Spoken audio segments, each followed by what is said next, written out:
the moderator, distinguished participants, colleagues, I am glad to give this report on outcomes and recommendations from the 2017 ERF Regional Consultation for Sub-Saharan Africa.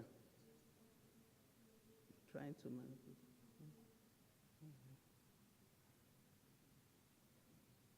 It's not going. Okay. Now.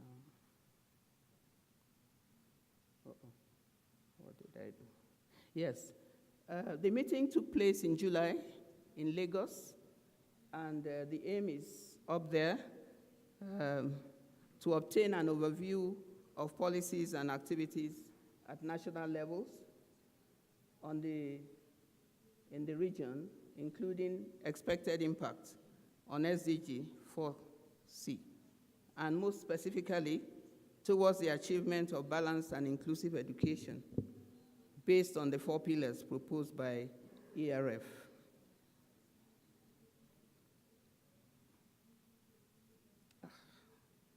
Sorry. I'm getting this. I need some help here. Someone who can help, please. It's not going on. Well, I'll continue. I need to get this right, please.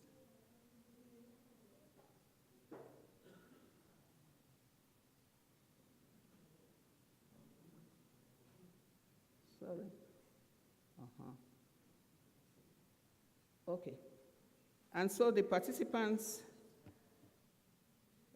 came from governments of 3 countries, Namibia, Nigeria, Uganda.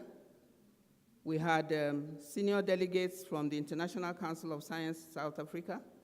We have representatives from the academies, science and arts academies from Benin, Nigeria, and we had British High Commission, Nigeria, and then UNESCO, and some other non-governmental organizations.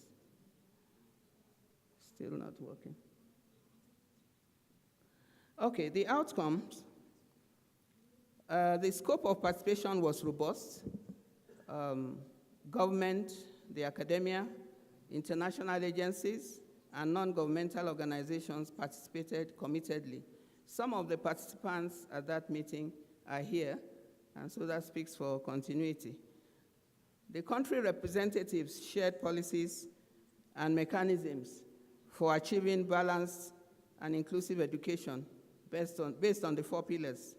And in doing that, they examined past trends, current trends, and then the ideal future settings. The best practices in form of tools and methods highlighted during the presentations and discussions were assessed for upscaling the global level around the 4 pillars.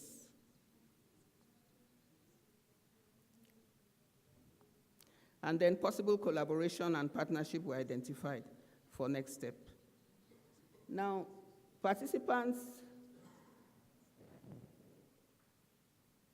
agreed on the following, that the areas under ERF's 4 pillars that require more attention in sub-Saharan Africa are resources for training teachers, that there should be an increase, and vocational skills, there should be conscious development of vocational skills through education. And there's need to strengthen innovative teaching methods wherever the teacher-to-pupil ratio is high. And there's need to improve understanding on what inclusiveness in education actually means beyond special needs. Also, it was agreed that there's need to foster action around partnership with international programs and also to promote interdisciplinary skills.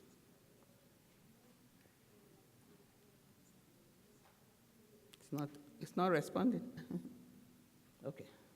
Now, participants worked in plenary sessions and also in workshop groups to propose solutions to achieving educational goals on the 4 pillars. And recommendations arising from the proposals were charted under the 4 pillars as follows.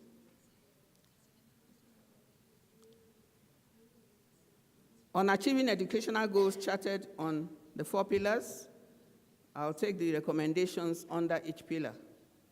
Intraculturalism. There was the recommendation that pupils should be exposed to global diversity and inter-country relationship of history and culture, and that ERF should share this recommendation with national governments, with international academies, as well as other agencies, so that they could influence legislation, policies, and in effect, practices at all levels of the education system. And individuals should act in similar manner. Under transdisciplinarity, the review of curricula was paramount. There's need to do that to reflect transdisciplinarity through existing structures. There are best practices from Uganda, Nigeria, which were cited and are contained in the detailed report. And also, another recommendation was that the concept of transdisciplinarity should be introduced in the education structure early enough and taken through to higher education. And the Ministry of Education should take the lead in this. And then that's for learners training, emphasis should be placed on disciplinary depths with cross-cutting themes and sub-skills. And of course, Ministry of Education, heads of colleges and universities, and other educators should take the lead. Under dialecticism, it was recommended that a new curriculum should be developed to include these aspects in the global education system. And then research should be undertaken to determine the concept within the constituencies, the various constituencies, the national stakeholders, government, legislator, unions, and regional bodies and associations. And under contextuality, it was recommended that necessary resources for balanced, inclusive education be provided. This will need increased funding, and then awareness should be created to convince and ensure implementation of the set goals using the learner-centered approach. In conclusion, the consultation was successful in achieving the objectives of assessing relevance of ERF's 4 pillars for balanced and inclusive education, in filling the gaps in the education system, in examining the possibilities for partnership, and in providing recommendations on the way forward. We've provided the recommendations, and the next step is to move ahead and look at the practical aspect of all that has been recommended. I thank you all.